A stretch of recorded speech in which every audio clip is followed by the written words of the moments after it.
Good morning बच्चा लोग। आज हम डिस्कस करेंगे आपका हिस्ट्री का French revolution nationalism in Europe का पार्ट 3 जो कि क्लास 10 से संबंधित है। मैंने पार्ट 2 में ट्रीटी ऑफ वियना तक एक्सप्लेन कर दिया था। आज हम बात करेंगे ट्रीटी ऑफ वियना से आगे। ये आपका क्लास 10 का पार्ट 3 है नेशनलिज्म इन यूरोप का। गौर से इस वीडियो को देखिएगा, अध्ययन कीजिएगा, और अगर आपको कोई भी टॉपिक में समस्या हो, प्रॉब्लम हो, तो आप हमें मैसेज करके पूछ सकते हैं। तो चलिए शुरू करते हैं आपका part 3, the age of revolution 1830-1848। तो देखिए ये टॉपिक आपका एक्सप्लेन होने जा रहा है, ठीक है। As conservative regimes tried to consolidate their power, liberalism and nationalism came to be increasingly associated with revolution in many regions of Europe, such as the Italian and German states, the provinces of the Ottoman Empire, Ireland and Poland। तो देखिए जैसा कि हम बता चुके थे कि treaty of Vienna के थ्रू आपका जो कंजर्वेटिज्म था या राजशाही शक्ति था वो फिर से स्थापित किया गया था, और ये अपने शक्ति को अब इन लोग बढ़ाने की कोशिश कर रहा था। उसी दौरान आपका लिबरलिज्म और नेशनलिज्म की भावना भी आपका तेज़ी से इंक्रीज हो रही थी यूरोप के बहुत सारे भागों में, जैसे कि इटालियन जर्मन स्टेट्स में। इसके अलावा आपका ओटोमन एम्पायर, आयरलैंड और पोलैंड के क्षेत्र में आपके कौन सी भावना इंक्रीज हो रही थी? तो नेशनलिज्म की भावना। जबकि ट्रीटी ऑफ वियना के थ्रू यूरोप में आपका फिर से लागू कर दिया गया था आपका कंजर्वेटिव शासन। तो उम्मीद है कि आपको ये पॉइंट समझ में आया होगा, द एज ऑफ रिवोल्यूशन। देखिए नेक्स्ट पॉइंट है, an event that mobilize nationalist feeling among the educated elite across Europe was the Greek war of independence. देखिए तो ये जो मूवमेंट था कि लोगों को एक साथ नेशनलिज्म की भावना से जोड़ने के लिए जो मूवमेंट हुआ था, वो लोगों को एक साथ नेशनलिस्ट फीलिंग्स से जो रिलेटेड हुए थे, लोग मोबिलाइज हुए थे उसके प्रति, यानी इकट्ठा हुए थे। वो मुख्यतः ये भावना आपका मध्यवर्गीय और एजुकेटेड एलिट लोगों में थी, यानी यूरोप के मध्यवर्गीय परिवार और एजुकेटेड परिवार में थी, और ये भावना उनमें उत्पन्न हुई थी इसके बाद ग्रीक वार ऑफ इंडिपेंडेंस के बाद, ठीक है। तो देखिए क्या था, तो ग्रीस आपका था ओटोमन एम्पायर का भाग था 15वीं शताब्दी तक, ठीक है। इसी दौरान ग्रीक को लोगों को एग्जाइल में भेज दिया गया, आपका वेस्ट यूरोप के बहुत सारे देशों के उनको अलग कर दिया गया, जिसके कारण उनको एशियंट ग्रीक कल्चर से अलग कर दिया गया, जिसके कारण बहुत सारे यूरोपियंस लोग ग्रीक लोगों से सहानुभूति की भावना रख रहे थे। उम्मीद है कि आपको ये पॉइंट क्लियर हो गया होगा। नेक्स्ट पॉइंट हम डिस्कस करेंगे, romantic imagination and national feeling. तो देखिए the development of nationalism did not come about only through wars and territorial expression. ये बात भी सही है, क्योंकि अगर हम देखते हैं तो जो नेशनलिज्म की भावना यानी राष्ट्र प्रेम की भावना, देश के प्रति श्रद्धा की भावना सिर्फ युद्ध और क्षेत्र विस्तार से नहीं आ सकती थी, ठीक है। सिर्फ युद्ध और क्षेत्र विस्तार से ये भावना नहीं आ सकती थी। तो देखिए ये भावना को इंक्रीज करने में, वृद्धि करने में सभ्यता संस्कृति यानी कल्चर ने एक बहुत महत्वपूर्ण भूमिका निभाई थी। सभ्यता संस्कृति में आपका जैसे था आर्ट था, पोइट्री था, स्टोरीज था, म्यूज़िक था, ठीक है। ये सब चीज़ें आपको नेशनलिज्म की भावना या राष्ट्र प्रेम की भावना को शेप देने में एक महत्वपूर्ण भूमिका निभाई थी। नेक्स्ट आपका देखें तो national feelings were kept alive through music and language.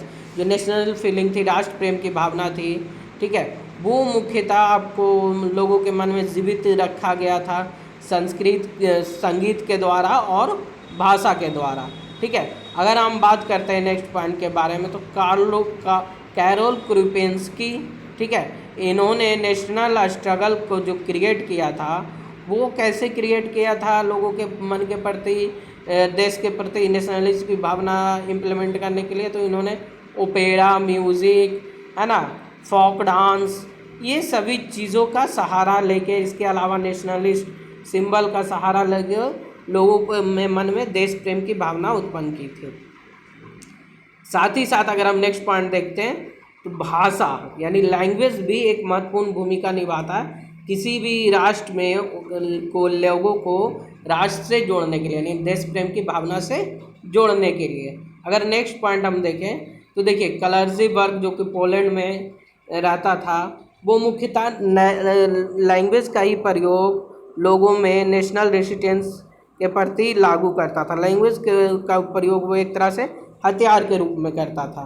ठीक है, इस दौरान क्या हुआ कि बहुत सारे प्रीस्ट और बिशप को जेल में डाल दिया गया साइबेरिया में रशियन अथॉरिटी के द्वारा, क्योंकि इन्होंने आपका रशियन भाषा का प्रयोग करने से मना कर दिया था। इन्होंने रशियन में प्रीच देने से मना कर दिया था। इन लोगों ने पोलैंड भाषा का प्रयोग किया था, जिसके कारण पॉलिश भाषा का प्रयोग किया था, जिसके कारण रूस में इन लोगों को क्या कहते हैं, जेल में डाल दिया गया था। तो इस पॉइंट से हम लोग को क्या समझ में आया, अगर ये romantic imagination and national feeling point को देखें तो इससे हम लोगों को ये पता लगता है कि सिर्फ लोगों में देश प्रेम की भावना आप हथियार या क्षेत्र विस्तार के द्वारा नहीं ला सकते हैं। लोगों में देश प्रेम की भावना कैसे उत्पन्न होगी, तो लोगों में देश प्रेम की भावना के लिए आप बहुत सारे साधन हैं। आप लोगों के कल्चर के बारे में बात करें, लोगों के सभ्यता संस्कृति के बारे में बात करें, लोगों के संगीत के बारे में बात करें, म्यूज़िक के बारे में बात करें, पोइट्री के थ्रू उनकी देश प्रेम की भावना को इनक्रीज करें और उनके भाषा को आगे बढ़ाएं। तो ये सब चीज़ों का प्रयोग करके किसी भी राष्ट्र में राष्ट्र प्रेम की भावना को उत्पन्न किया जा सकता है। नेक्स्ट पॉइंट हम देखते हैं जो कि आपका hunger, hardship and popular revolt है। तो ये क्या है वो हम लोग जानेंगे। ठीक है, hunger, hardship and popular revolt. तो देखिए जो 1830 का समय था वो यूरोप में आर्थिक रूप से थोड़ा संकट का समय था। ठीक है, अगर हम यूरोप के 19वीं शताब्दी के फर्स्ट हाफ के बारे में बात करें तो उस दौरान यूरोप में जनसंख्या में बहुत तेज़ी से वृद्धि हो रही थी।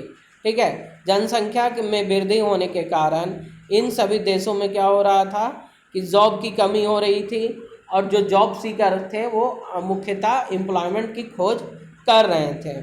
ठीक है, जो पॉपुलेशन था वो गाँवों से शहरों की ओर बढ़ रहा था, किस लिए, जॉब के लिए, अपना जीवन यापन करने के लिए, जिससे शहरों में क्या हो रहा था कि झुग्गी झोपड़ियों में भीड़ बढ़ रही थी। झुग्गी झोपड़ियों में लोग निवास कर रहे थे और अपने लिए जॉब खोज रहे थे।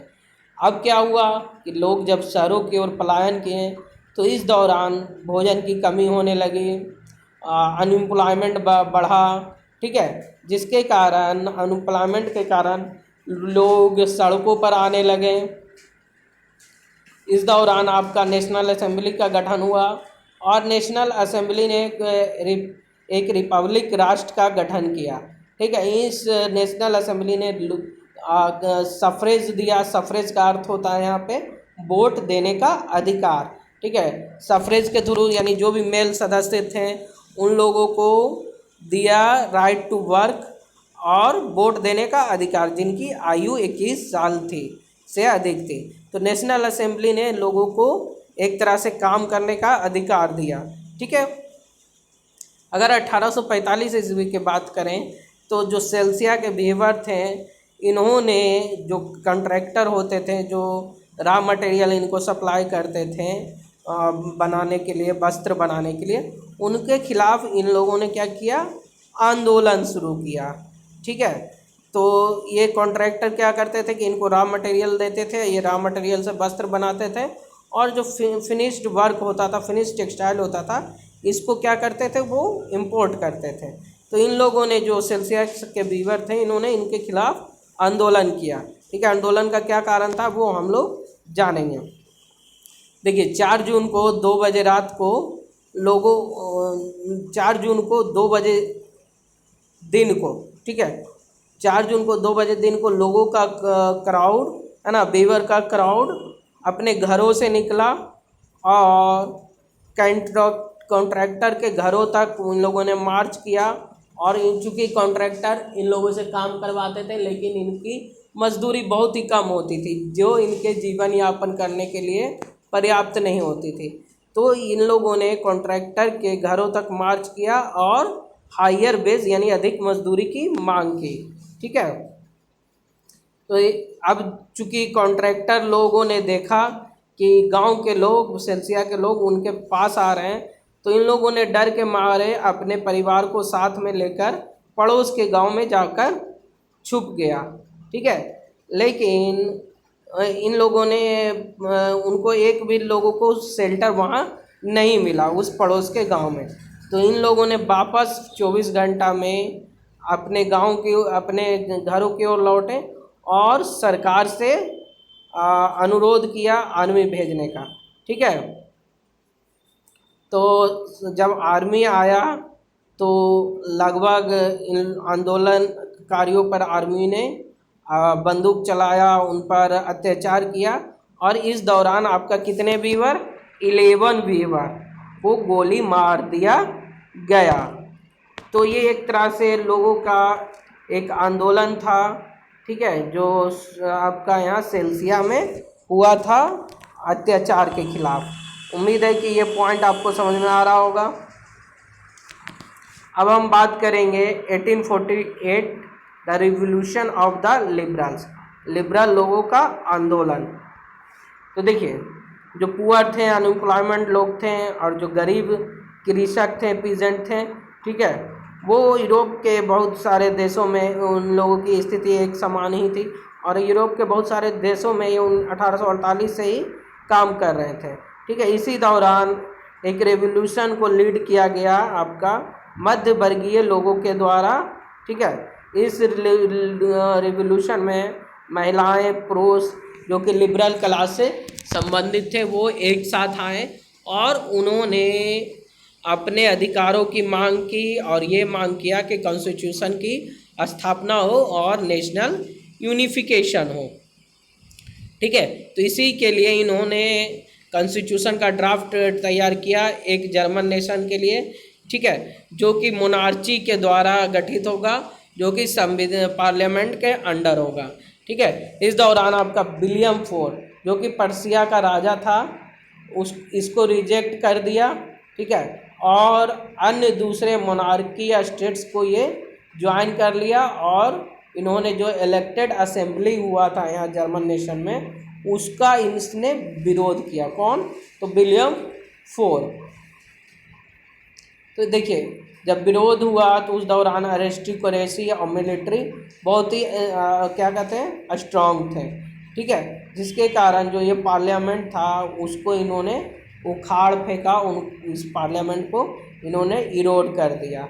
उम्मीद है कि आपको ये the revolution of the liberal समझ में आ रहा होगा। इस तरह से ये इश्यू एक्सटेंड हुआ पॉलिटिकल। इस दौरान क्या हुआ कि महिलाओं के वोट को, महिलाओं को पॉलिटिकल राइट देने को एक कंट्रोवर्शियल इश्यू माना गया, चूँकि महिलाएं मांग कर रही थी कि उनको भी पॉलिटिकल राइट्स प्रदान किया जाए। ठीक है। तो इस दौरान महिलाओं ने अपना पॉलिटिकल एसोसिएशन का फॉर्म किया।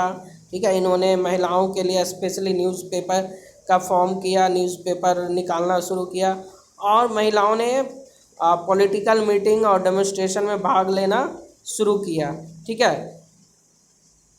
लेकिन इस दौरान महिलाओं को सिर्फ इसी बात पर एडमिट मिला कि वो एज ए ऑब्जर्वर रहेंगे विजिटर गैलरी में, यानी दर्शक के रूप में रहेंगे। ठीक है। मोनार्कियल सिस्टम ने रियलाइज़ करना शुरू किया कि अगर इसी तरह से रिवोल्यूशन होता रहा और इसको रिप्रेस नहीं किए तो एक ना एक दिन लिबरल नेशनलिस्ट अपने उद्देश्यों में सफल हो जाएंगे, रिवोल्यूशनरी सफल हो जाएंगे। ठीक है। तो उम्मीद है कि आपको ये पॉइंट समझ में आ रहा होगा। नेक्स्ट डे आपका making of Germany and Italy discuss होगा। ठीक है, यूनिफिकेशन ऑफ इटली, और उसके बाद ब्रिटेन एज ए नेशन और विजुअलाइजिंग द नेशन। तो नेक्स्ट डे आपका ये चैप्टर कंप्लीट हो जाएगा। तो मिलते हैं हम लोग नेक्स्ट वीडियो में। तब तक के लिए आप इस वीडियो को देखते रहिए और अगर कोई भी समस्या हो तो आप मैसेज करके पूछ सकते हैं। तब तक के लिए थैंक यू, मिलते हैं नेक्स्ट वीडियो में, बाय।